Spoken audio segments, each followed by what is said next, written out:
Good morning, good evening. Thank you for listening. This is an agricultural, horticultural gardening show focusing on plant science, soil science, and microbiology. And the information is fact-checked, so can be relied on. Any of the papers or websites that are discussed will be put in the description below. And today is the last class of the organic farming course, university course. Gee, it's been good. So if you're watching this back, fast forward it until you see some slides, or you'll be just listening to me ramble. So I usually give it 2 minutes from when I start until I start officially, just to give it time for some people to get in chat. Because I've noticed it's not instantaneous. So that means it's still another 55 seconds to go. So if you do want to watch this live, maybe you can quickly duck to the toilet or grab a drink of water. I can talk about after this, I'm doing some study sessions on my exams coming up. So before the exams, I do a study session. It's been asked if I could do them live so we can record some of them. So I've done them in the past, but today is going to be on food microbiology for safe. It's got something on the end of it. Food microbiology for safe and sustainable food production.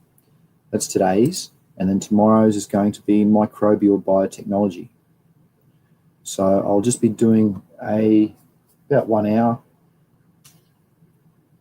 discussion on those topics, and I'll be going through more so the assignments and the quizzes, a lot of questions, and it helps me too. So that's why I'm doing it. So I'll record it. All right, it's up to 2 minutes, so I can start now. So thank you for Blinky, new member. Thank you very much, appreciate that. You can help this channel by doing some donations or some subscriptions. They're available. You can see down below little buttons and stuff. And it all is helpful because I don't get anything out of this. Well, I do if you can contribute, but anyway, let me start. Because today's a big day for me because I got exams in 11, 12, 2.5 hours, and then I've got a 1 hour study session. So we're going to start with doing this. And it's going to be, well, it's the last bit of the course. I'll show you all. Organic farming, this one. No, that's my exam one. So we're right up to the end here. So we're going to go through some organic certification and organic standards. So it's more so this one, if you want to get certified and are interested in doing it, this would be the class for you. Some good notes on that. I can summarize it. I shouldn't, but I will. There's a 3-year transition period. So the aim and scope of the organic standard. I don't like standards. So you can be pausing this if you want. Doesn't scroll, it's a shame. This standard provides the basis for sustainable development for organic production while ensuring effective functioning of the market, guaranteeing fair competition, ensuring consumer confidence and protecting consumer interests. There you go. Recommendations. As you can see, I'm just going to skim through this. So what's this landscape? Areas which should be managed properly and linked to biodiversity. In general, all areas which are not heavily fertilised. Well, they can't be mineral fertilised. Extensive pastures. This is just saying, the areas that you can have it. Well, it's anywhere, as long as you practice organic standards. Choice of crops, you can do any crop, as long as you practice organic standards. And you got to use, that's important, certified organic seed. So like me, I've tried where I could to buy certified organic seed, and where I can't, I've made my own. Like my buckwheat, I just actually was out there grabbing a few punnets of it, of the seed. Plant and animal materials. Genetically modified organisms are prohibited in view of their incompatibility and potential risk they may pose in the environment and human health. So that's about, get out of that one. Manures and plant wastes, well, if you get them on site, it should be all organic. So it should be sweet as. And if you don't put any fats and oils or any unfavorable microbes, the microbes that you use for botanical pesticides, those types of ones in, you're pretty right. Permitted, recommended. All right, doesn't say what's not recommended. Well, I just told you it's not recommended. Oh, heavy metals, of course. And manures and plant waste, what's restricted? The use of all plant waste and animal manures, mushroom, household wastes from food processing industries, poultry manure, organic sources, and non-organic sources are restricted. So all that stuff from a non-organic source is restricted, in other words. However, the needs must be, prohibited. Use of sewage sludge and peat as a soil conditioner, so you can get that off-site and use that on-site as per this standard. And the reason why you want to get some sewage sludge is you might be thinking, that's crap, I don't want any of that, or any peat, is because the microbes, there's a phenomenally high amount of microbes there that you can adapt. So you might only need a little bit, just inoculate a few of your compost heaps, just to get your microbes high. Like in raw milk, there's a lot of good ones. Mineral fertilizer and supplementary nutrients. Oh, you can add anything that's, all this stuff is organic inputs. Trace elements like stone meal, potassium source like wood ash and plant extract. Restricted in absence of acceptable material. Restricted use of soluble fertilizers, mineral fertilizers, synthetic fertilizers aren't allowed, but was allowed with specific approval of a certification body. Oh, gosh. Restricted potassium sources like natural rock potash, sulfate of potash, sulfur, trace elements like boron. So all these stuff you buy at the shop, nearly. So they're not allowed, you can see in this standard, based on deficiency symptoms in soil analysis. Dried seaweed meal is not allowed in this standard. Liquid seaweed, basic slag, and sylvanite, which is natural potash. It's restricted. Okay. Oh, restricted means limited use, I think. Prohibited is not allowed. Okay. Weed control can be hard in organics. So it's recommend balanced rotations, including weed suppression crops.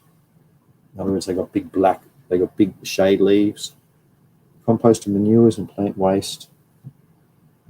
Pre-sowing.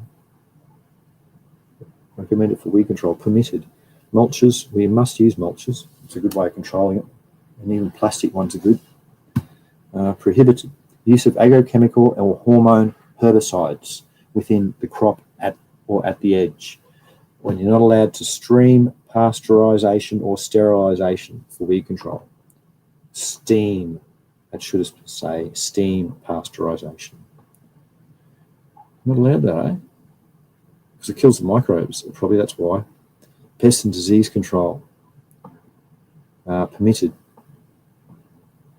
Mechanical and biological control measures. Yeah, very good. Where's the restricted? No, prohibited. Formaldehyde and phenols for soil, methyl bromide and other chemical soil sterilants, seed dressings, organochlorine compounds, other synthetic pesticides, including aluminium and metal hydride. Steam sterilization and pasteurization of soil for pest and disease control is not allowed either. Standards for food processing. Okay, I'm not going to read that. It's got to be, stands for food processing. It's to do with microbes, really, and the aging of your product. So they're the two things you've got to consider. There's the first one done. Should see if there's any things being said in the chat. Nothing today. No. Let's right back to it.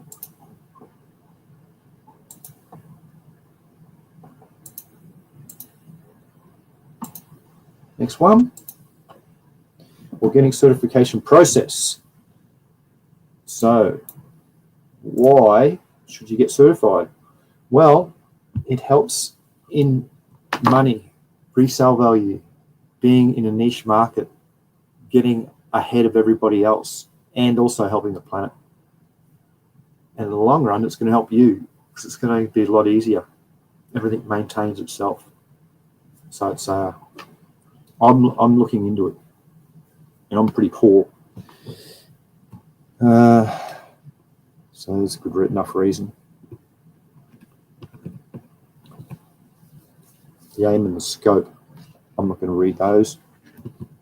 The scope, well, you really, in Australia, I think there's 7 organic bodies. So you've got to contact them. Each one has different rules. Then you've got to apply to their rules, fill out their forms, and then you'll be able to use their sticker.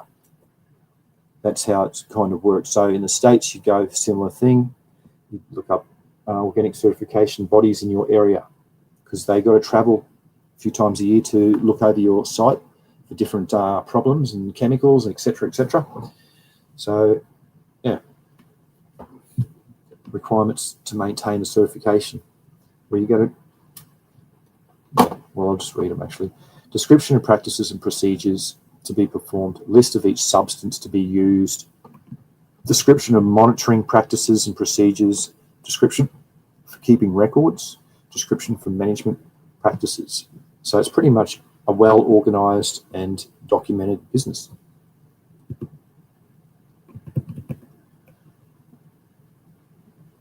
Abstain from the use of prohibited materials for 3 years immediately preceding the harvest of the product to be sold as organic.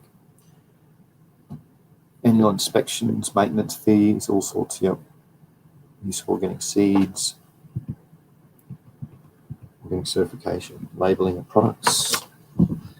Well, your certification body will go through that, but if you've done it properly, you're allowed to use the label, which has the label on it. You'll see businesses that will call themselves organic beans but have no label.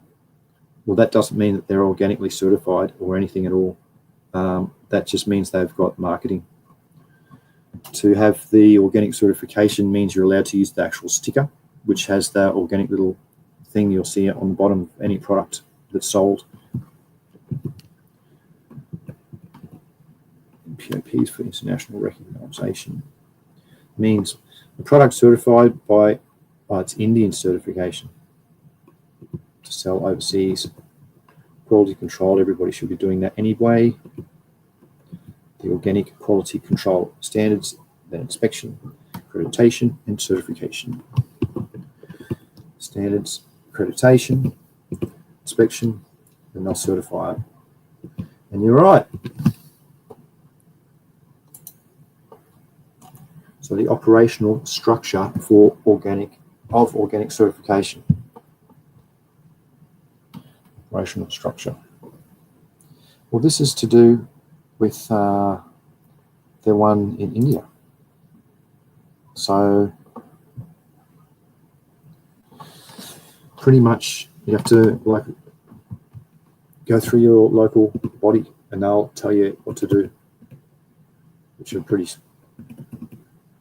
So this is to do with the Indian one.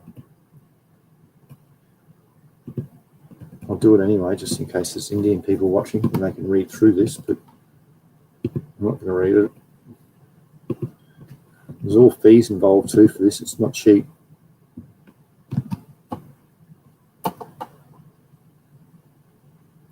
Well, it's about $1,000 a year in Australia. And then you've got to pay, I think to start off, it might be about $2,000. It's not cheap at all. Marketing of organic products. Well, this is the best bit. You get to market it, and you're in a niche market. It's brilliant. So you can grow your agriculture and be in a niche market at the same time. That's pretty rare these days. So that's why it's well and truly worthwhile doing it. The money you can get is huge, depends which pathway you choose. Like animals might be double the money, or in some sort of fruit and veg, it might be triple or quadruple the money.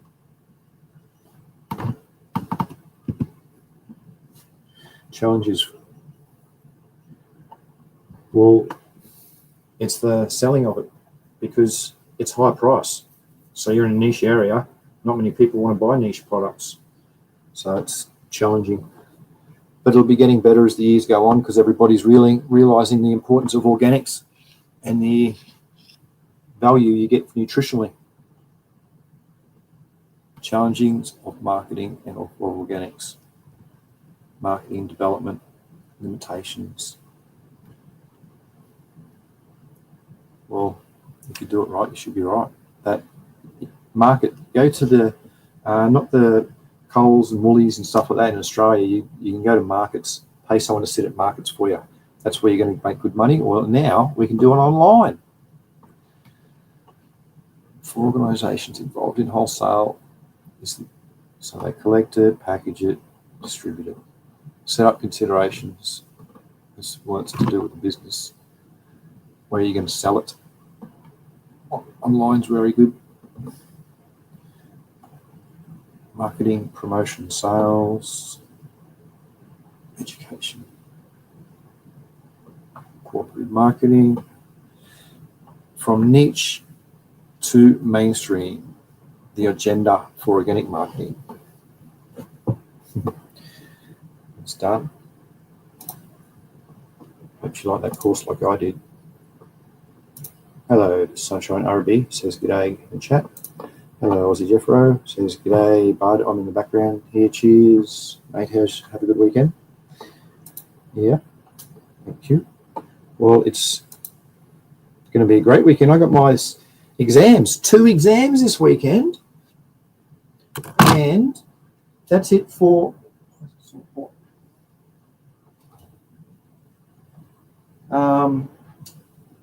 That's really it for the show today.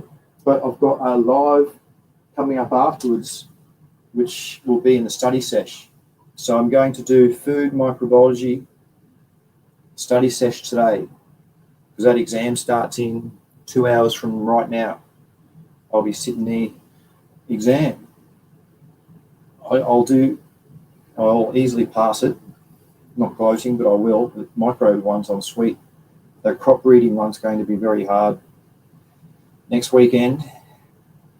But yeah, it's a 3-hour exam. It's usually about 100 questions. So that's the process. I'm also worried about my hands, because it's my hands are already sore right now. That's why I skimmed through that stuff. Oh, is it Jeff Rest? It's good stuff. Good luck with your test today. Thank you, Aussie Jeff wrote. Yeah, I love it. I like getting, he says 3 hours, nice. Yeah, most of the time, well, I only need about an hour, hour and a half. Sometimes I've needed the whole 3. But they're very rewarding, because you'll get the results, you get your certificate in 2 or 3 weeks, probably 3 or 4 weeks' time. And sometimes you get class toppers. That's the bit I like, when you're at the top of the class or in the top 5%, or they give you the numbers. So like I think for that class, that organic one, I was in the top, I think I was number 50 out of 800, something like that. Like I got one of those, an extra certificate, and they send you a shirt too when you do well. Yeah, I really enjoy the studies. I really do. There's nothing like learning what goes on, so when you can go out in the field, you can go make quick decisions from your education. It's just, I do it all the time. Thinking, when I'm doing the soil, just conditioning, no, I'll leave that bit of green grow. Oh no, I want to get that growth underneath the soil. Just different types of applications that have been very advantageous for me. I love it. I think I'll study for many years to come, if my hands permit it. Really sore at the moment. So if you want to view afterwards, in about half an hour, in half an hour's time, I'll be doing another live and just going through a lot of questions on food microbiology from my quizzes and assignments. So that's another option. If you're interested in learning about that, you can quickly get a lot of questions, because some of the questions are, well, they're quite interesting, and you can make better decisions in your food safety. So that's today's, and tomorrow's is microbial biotechnology, which is more so about microbes and what they do and how they can help us outside it, actually, and inside the house, but more so outside and what they can do and blah, blah. So I'll be going through that one. And that one will be a lot more difficult than today's one, because today's one's a lot of common sense. You know, it's should you keep your food in the fridge? Does it make it last longer? Because we've got different standards in Australia than India. So that's like one example. So it's and the pass rate's only, I think it's 50%. It's pretty low. So yeah. Anyway, that's it for today. So if you want to say anything, please drop it in chat. Oh, next week. Let's have a look at next week. It's going to be on that blimmin'. It's going to be rad.